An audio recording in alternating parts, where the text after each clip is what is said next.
Good morning, everyone.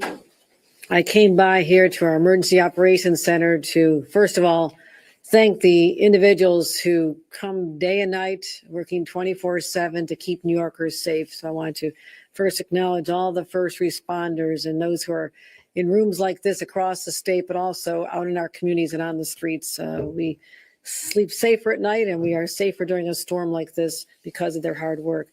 This is certainly the coldest weather we've seen, the coldest winter storm we've seen in years. And truly, New York State is locked into a grip here. An Arctic siege has taken over our state and many other states across the nation. And the snowstorm we've been expecting is now underway, but it is brutal, it is bone chilling, and it is dangerous. Snow began falling already on Long Island and New York City early this morning. Snow is now falling in Albany and everywhere in between. As I mentioned, we're not alone. It's hitting the entire state and 30 states as well this weekend. So we are anticipating the longest cold stretch and the highest snow totals the state has seen in several years. The longest cold stretch and the highest snow totals in years. Already, records in the state have been shattered. Shocking reports out of Watertown. Actual temperature in Watertown was minus 34 and minus 49 in Copenhagen. That is not the real feel. That is not the wind chill. That is actual temperature. We warned this to be dangerously cold, and it is not It's been unrelenting. Friday, temperatures across the state were as low as minus 40 to minus 20 and felt as cold as minus 30 to minus 50. But I know New Yorkers know how to deal with the weather. And again, I've been at this Emergency Operations Center to see how impressive our operations are. Always want to take a chance to thank the plow drivers, the hospital workers, and all the emergency and essential personnel who are there. As you know, I declared a state of emergency on Friday.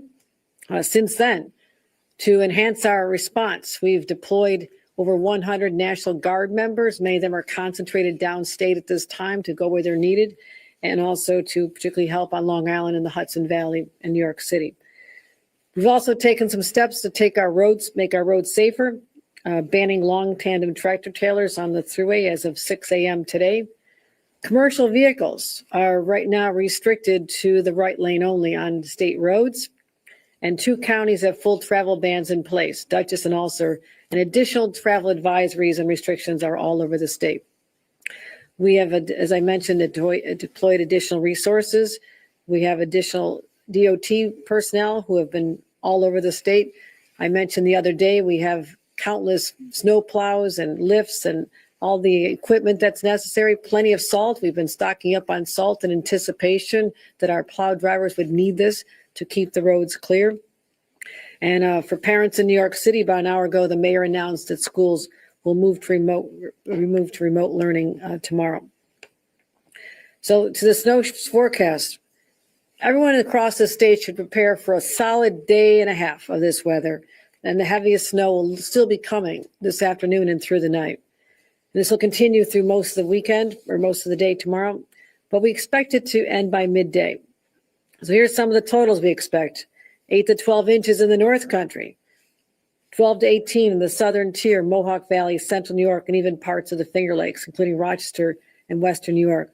So we've had some changes in the recommendations from National Weather Service, but I also want to make a point here. A number of years ago, we created the State Weather Risk Communication Center. This is the first in the nation state-of-the-art facility, which I've toured many times, that gives us daily weather briefs. And they're willing to go out and forecast across the state snowfalls and temperatures even out through the next weekend, which is further than the National Weather Service does at this time. What that means is we have earlier information about longer-term impacts that we can prepare for. Deploy the resources, the personnel, the equipment. So I find this, once again, to be critically important in our response and our preparations and our response to storms like this. So we're continuing to see a lot of snow, about 1 to 2 inches an hour in New York City and the Long Island area. They're expecting, as I said, up to 8 to 12 inches of snow, which is something that's more challenging to handle in that area than other parts of our state. We're also transitioning to sleet tonight. Sleet is dangerous. Sleet can also create icy, hazardous conditions on the roads and sidewalks. And we've not seen, New York City, as I mentioned, is going to see a foot of snow. We've not had that level of snow since 2021. So it's been a number of years. The good news for us, and the only good news, is that the winds will not be a major factor here. This is often what we worry the most about is power lines coming down, the wind having squalls on the thruway, and the visibility goes to zero, and you have the multi-vehicle collisions. We're not expecting that, but there could be isolated squalls in certain areas. So we're still not out of the woods on that, but it's not going to be a statewide high wind event either. There are parts of Long Island and New York City that could gust up to 30, 35 miles an hour. So this is a factor as well. We're not expecting widespread power outages, as I mentioned, but that being said, it's always better to be prepared in advance, and we have 5,500 linemen and women ready to restore power if necessary. And Con Ed has brought in mutual additional assistance as well. So what about traveling, those who are going to be on the roads? Number one, if you can be off the roads, that is the best advice. Stay off the roads. They're going to be slick, icy, snow covered. And if you can stay home with these extremely cold temperatures and hazardous roads, you and your family will be much, much safer. So tomorrow's commute for those who are working, we encourage other employers to allow their workers, if possible, to work remotely. We know there's many who cannot. And I thank our nurses and hospital personnel and medical personnel across the state who know they have to be out there, our first responders and others. But if you can avoid travel, we'd want to have that happen as well, as much as possible. As I mentioned, state employees are working remotely on Monday. So we also want to make sure the plows can get through.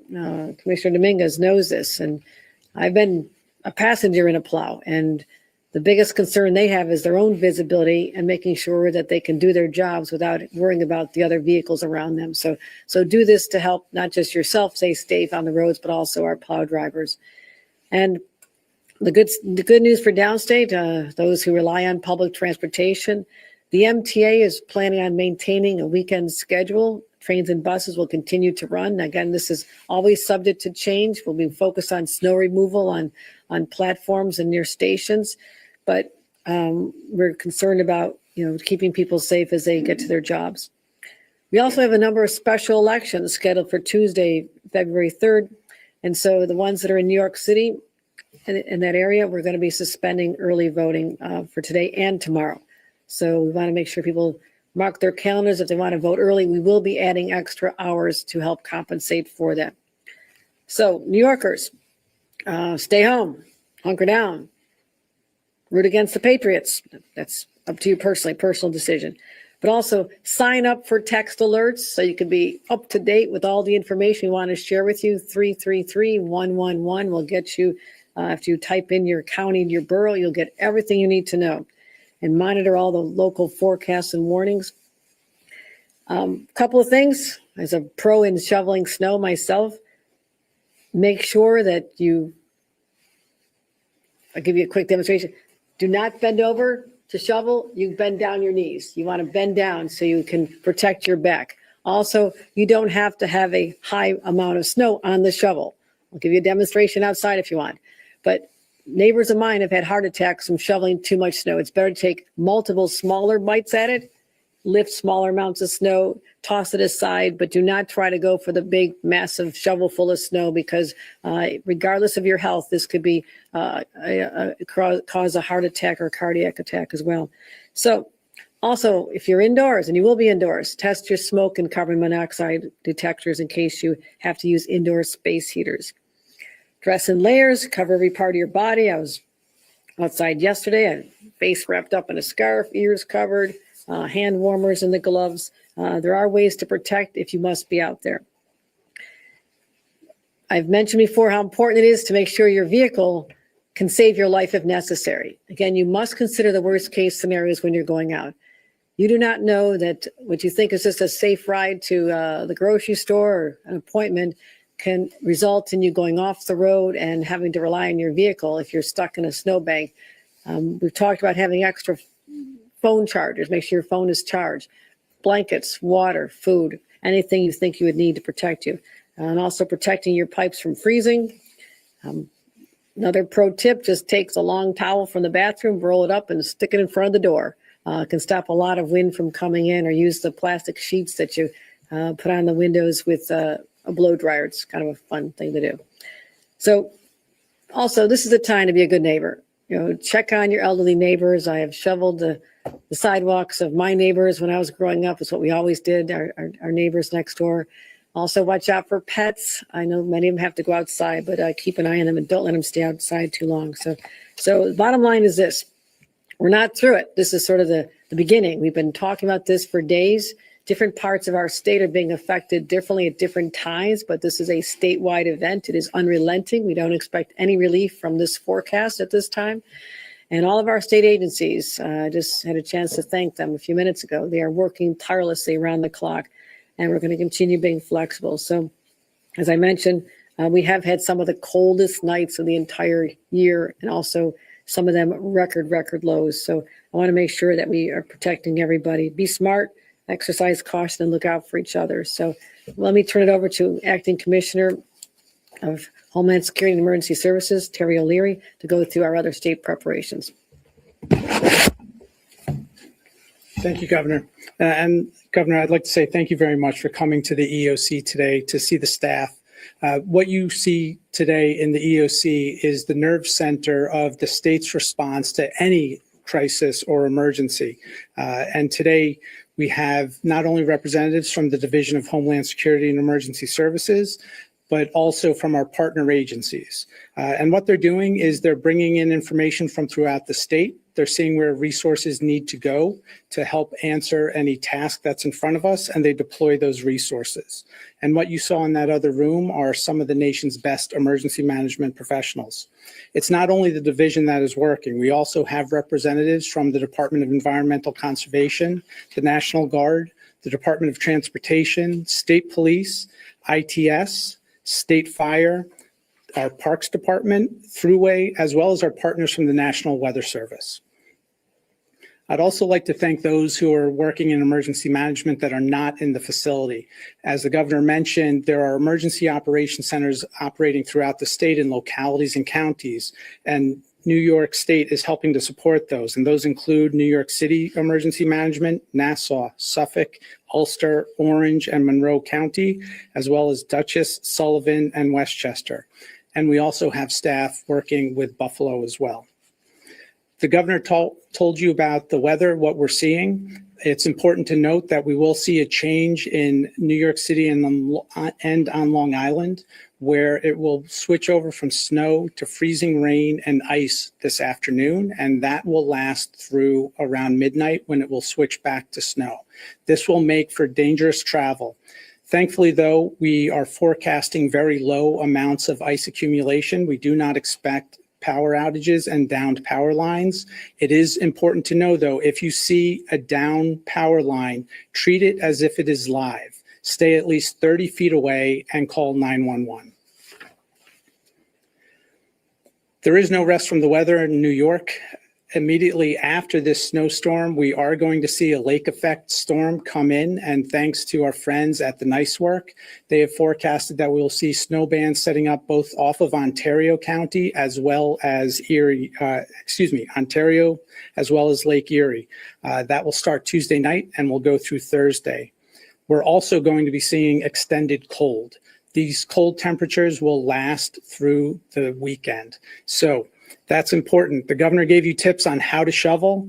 Start shoveling early. There isn't going to be a thaw over the course of the next week. So get that snow off of your sidewalk and out of your driveway as early as possible. Part of the state response, we have banned long tandem tractor trailers on the thruway starting at 6 a.m. this morning. And as the governor mentioned, on all state roads, commercial vehicles need to stay in the right-hand lane.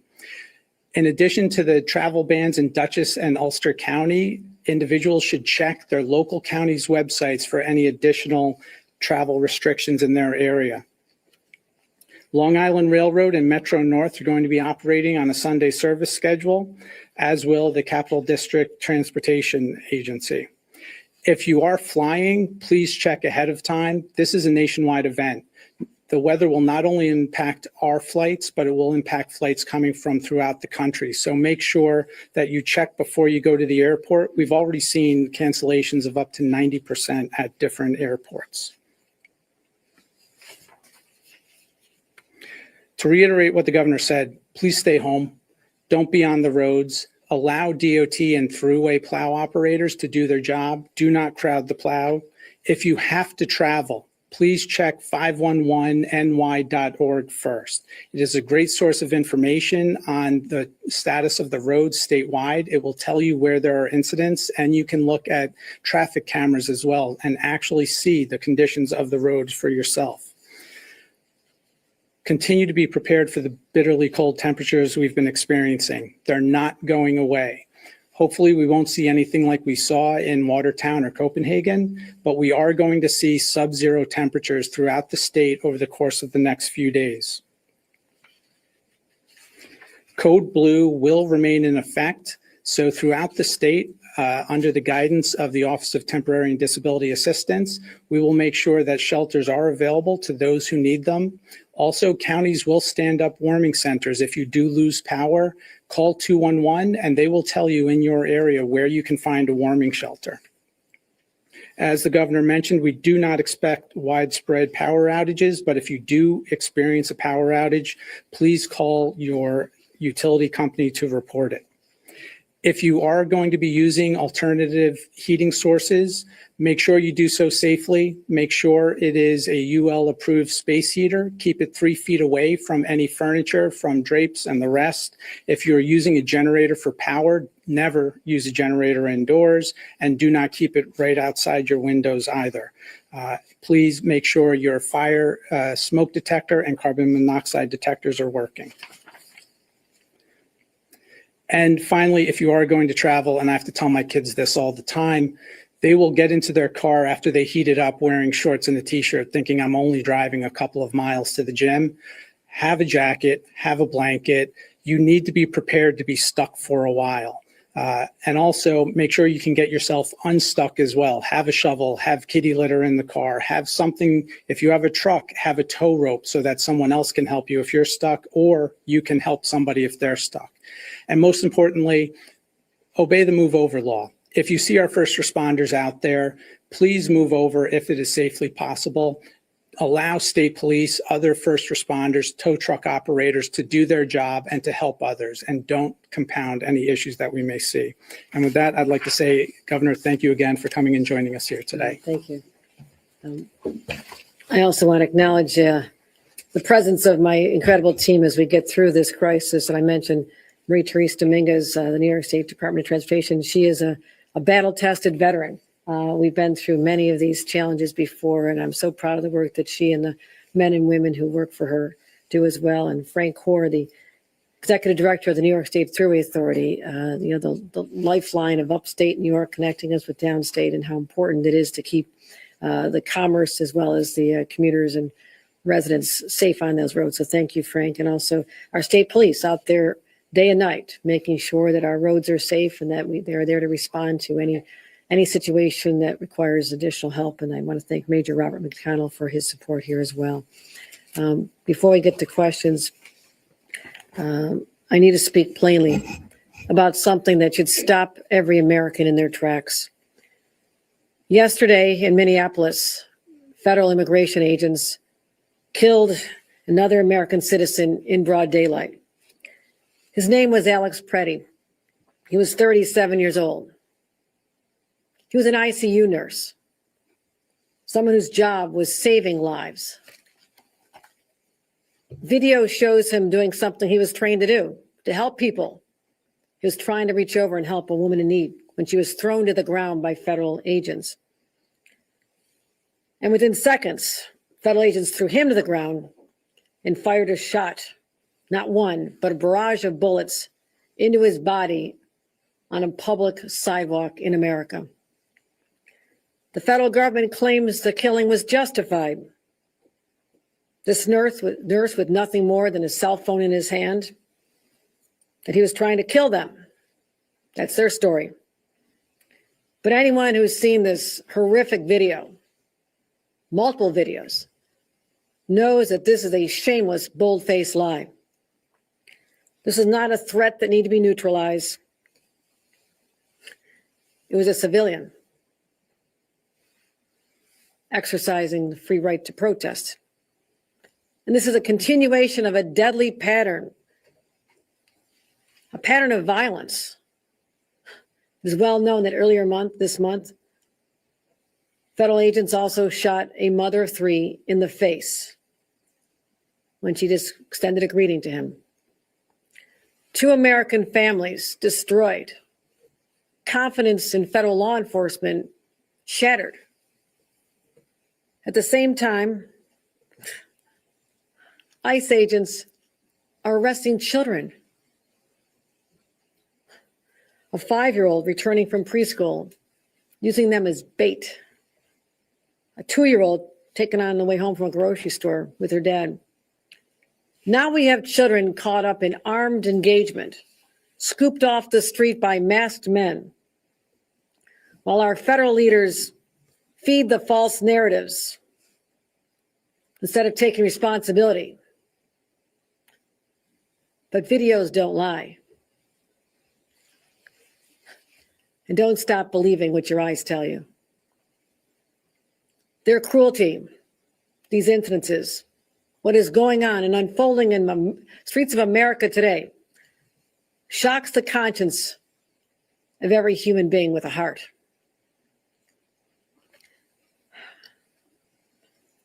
When federal agents use lethal force against civilians and then prevent state authorities from fully investigating, it violates the basic principles of a democracy.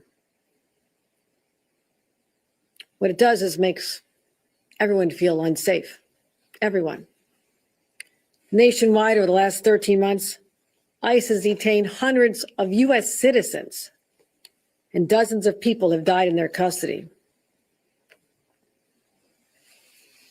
Now, Donald Trump's handpicked leader of the Department of Homeland Security has proven to be unable and unwilling to follow the law to stop these killings. Kristi Noem has referred to these peaceful protesters as domestic terrorists and lied about the shooting victims being the aggressors. She told law enforcement officers to put on masks and military fatigues to basically treat the American public as the enemy. She has shown a profound disregard for human life and created a culture where people feel unrestrained in how they're handling encounters with the people in this country. Kristi Noem has forfeited her right to lead, and I'm calling on her to resign as Secretary of Homeland Security, or Donald Trump to do the right thing and just fire her. And if not, she must be removed or impeached. And Gregory Bovino, who has helped lead and defend and escalate these operations, should also be fired.